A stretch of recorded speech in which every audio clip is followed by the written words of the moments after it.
Talk about that, and just talk about how you got introduced to the sport here at Brown and what made you decide, yeah, this looks like something fun, something I'd enjoy doing. Well, I think most of my teammates and myself were competitive athletes in high school and then just didn't go through the recruiting process before coming to Brown. Yep. And so a lot of us were looking for that really competitive sport that was just more than club, one step more, that was traveling a lot, and we had like serious coaching staff.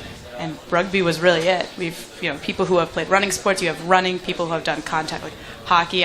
We had contact. It was everything you needed. So, I've watched some of your practices, and I've watched you with beginners, and you're teaching them the basics, right? And you really have to start from square one, from scratch, right? Yeah. Yep. And I think that's the hard part, particularly with rugby. I mean, you're talking about a contact sport. Right. So, a lot of people might come out and want to throw a ball around. Oh, that looks kind of... But then when you start talking about I have to hit somebody, well, I'm not quite sure. But you'd be surprised. I mean, often people that come out and go, oh, I don't know, and then they learn the technique of what they're doing, they find out that they love it. Your first varsity season was incredible. Yes. 7-0 in the league, 9-1 overall. How did that happen? Right. We've always had a very strong club team, right? And when we went varsity, we retained a lot of those club girls because they were like, hey, we're varsity now. We're really excited about this. And they committed themselves to going after that Ivy League title. And they did. We went for it. We said, this is what you want to do. This is what we're going to get. And then after that, it was just, we graduated a bunch of those kids, and then now it's just kind of maintaining, trying to get more kids to come in. Now, Jade, you have a direct connection to Brown University. Your dad, Dwight, went to Brown. Is that right? Yes. Yeah, he was a class of 1990. Was he a student athlete at Brown as well? No, he played club tennis. He was in the Jabberwocks. He's very musical. Okay, well, very good, very good. So, was that your direct connection? Growing up, did you visit Brown or say, "Boy, I'd love to go there someday"? Yeah, I'd visited campus a lot growing up, and Brown was my number one pick. I was like, I really want to come to Brown. I'm so excited. I never thought about playing sports at Brown really until I got here, and I rode for a little while, and then I was like, well, I want something that's a little more like fun per se. Like I want to think for myself really, because in a boat then you have a coxswain thinking for you, and it's all about just rowing hard. Right. I wanted to do something more because I didn't have hockey anymore. So where else? Still physical. Yeah, it's still physical. You need to hit someone. So where else besides Brown did you apply to? I applied to a lot of schools. I applied to some big state schools, big athletic schools. I applied to Cornell. I applied to UNC Chapel Hill, which would be a big state school, UVA. Yep. All good academic schools. Yeah, William and Mary, but Brown ended up being it. Well, that's great. Now, Kathy, I asked you earlier, the difference between 15s in the fall, 7s in the spring. Right. In layman's term, explain that to us.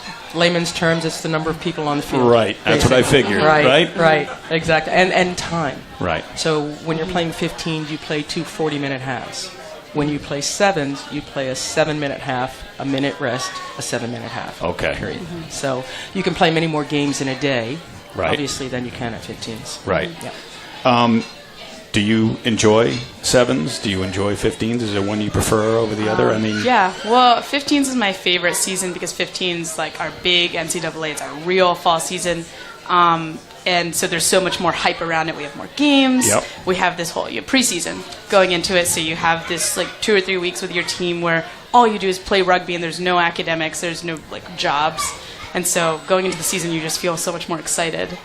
So now that's my favorite. You talked about how you did well at Harvard. You won the plate division at the Crimson Sevens in Boston 2 weeks ago? Yes. Yeah. Yes. Right, tell us about that event. Well, it was our first event of the season, so we weren't quite sure how we were going to go. We were kind of surprised. The first match we played, we did well, and we were kind of surprised, but it was more about the players at halftime. We didn't talk to them. We asked them to figure out, okay, what is it you need to work on for the next match? So they basically coached themselves through that tournament.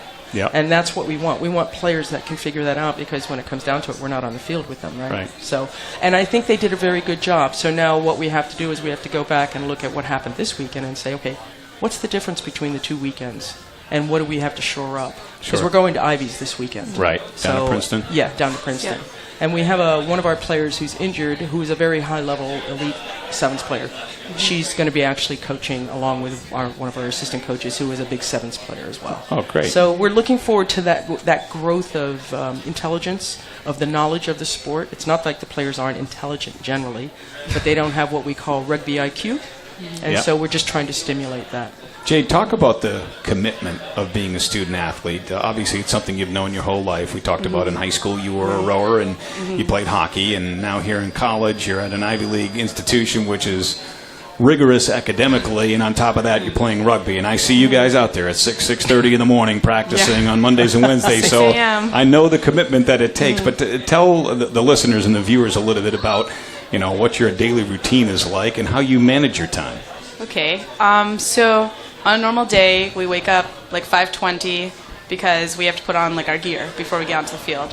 So wake up at 5:20, get to the field, we have practice, and then we also have lift right after practice. So we go straight from the field to the weight room. And then we're lifting, and then some of the team goes and gets breakfast, some of us go straight to class. Yeah. And then we'll be in class pretty much all afternoon. Then the afternoon, sometimes like on Tuesdays we have drift lift, which is what we call like a conditioning circuit we do on your own time. Okay. So people may be conditioning in the afternoon. We may work on skills, which is like focused smaller groups practice basically, where we're doing like yesterday we did tackling with a group of 3, or we'll do ball handling, and then dinner and back to homework. We really have to go to bed by like 9:30 or 10 to get enough sleep for that 5:20 wake up. I can imagine. Yeah, but we actually took like a team vote on what time we want practice to be this season, and we decided that 6 a.m. was the best, because then we get everything done, we're fresh all day, we have time for skills, and it's perfect for us. Kathy, how important is it to teach the art of tackling in your sport? We hear so much, particularly in the sport that I'm involved with, football, with the concussion issue, right? And it's not just exclusive to football. It can be hockey, it can be soccer, heading the really. right. Yeah. And I'm just wondering, in rugby, full contact sport, no protection, but that may not be a bad thing because you know your limitations when you don't have a helmet on, so to speak. But talk to us a little bit about that. I think you're right, Scott. I think that's what we always say about the difference between football and rugby in terms of tackling, is we want to teach you a way that you can take somebody down without getting hurt, you or them. Right? And I think and not to dog football, but when you have all that gear on, you can feel somewhat invincible, and so you may not be going in the best technique. So we work on technique every day, and mostly because young women don't always come in having played any kind of contact tackling sport. So, but we just want to refresh it all the time. The more we do it, everybody's comfortable with it, it's no big deal. Did it help, Jade, you, that the fact that you played hockey, so you've played a contact sport? Rowing isn't necessarily a contact sport. Hockey is. Did that, I guess, help you make the transition to rugby?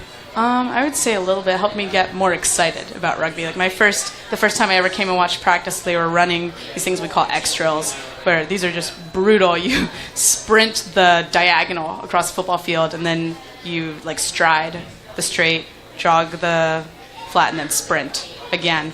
And they did it like 8 times, and I was like, oh my gosh, this sport's so intense. Okay, we're going out. And then after that, they get like 5 minutes to drink water, and then they were tackling the bags. And I was like, okay, we're good.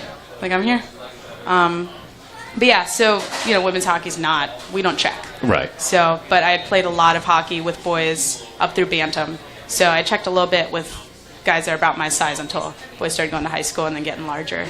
And I think rugby is much more difficult because you, like Kathy's saying, you don't have all that gear. So immediately I was like, oh my gosh, I feel so naked. Like, I was like talking to my teammates, like, are we allowed to wear helmets? Like, can I wear shoulder pads? They're like, no, that's not really what we do. And I was like, okay.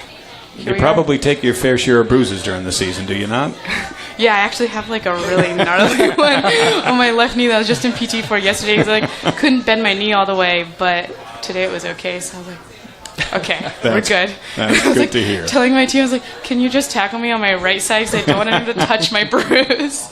But, I like it though. She's out there competing, Yes. playing hurt. Yep. One of the tough ones. That is what we do sometimes. At this point in the season, most athletes, right? They're playing with some type of... Well, it's funny, Scott, is we were talking the other day. I was talking with a gentleman who's a parent who had played rugby back in the day, probably back in my day, right? So in those days, when a ball was tackled and went to the ground, you could step on people that were on the ground because they were considered part of the ground. And because if you're not going to get out of the way, and we really want the ball. Yep. So we were laughing because we saw some bruises. Like she said, she had a little bruise right here, and we were saying, oh my God, I had bruises all the way down my leg, all the way down my arm. It's just, but it's, the game has changed for safety reasons, which we completely understand, but it was just, it was kind of funny. Kathy, tell me about your experience coaching the U.S. national team from 2002 to 2010. It was something I had actually tried to get many years before, because I had seen that I wanted an opportunity to work with people who wanted to be there. So I've worked in many club teams and other teams, high school teams and stuff. But here's a chance to work with athletes that are fit, doing everything they can to be there, have the skills to be there. So it was very, very exciting, and it was during a time when actually everything was growing and changing. So from my first 4-year tenure to my next 4-year tenure, quite a growth in the women's game in general. But I was able to come in and do some things that hadn't been done before. I mean, we generally didn't have a strength and you can't believe this, but we didn't have a strength and conditioning program. We didn't have any kind of skills program. We had nothing kind of. So I was able to implement all that to get it going. So yeah. Wow. So that tells you about the growth of the sport. Yes. Wow. That's terrific. Well, before we let you go, are you an applied mathematics concentrator as well? I was. I just switched to health and human biology. Okay. So and still in the sciences. So you have one more year to worry about what comes next, but have you thought about what you'd like to do when you leave Brown? Well, I'm taking the MCAT in January, so I'm hoping to go to medical school. So that's the plan, but well, good luck to you. And most importantly, good luck this weekend down in Princeton at the Ivy Sevens. Yes. Oh, yeah. Thank you. Thank you both for joining us on the show tonight. Thank you for having us. All right, that is rugby coach Kathy Flores, Jade Carlson, her junior flanker, our guest here on the Brown Bears Sports Report. We'll take a break. Tom Bold joins us, and we come back in just a moment.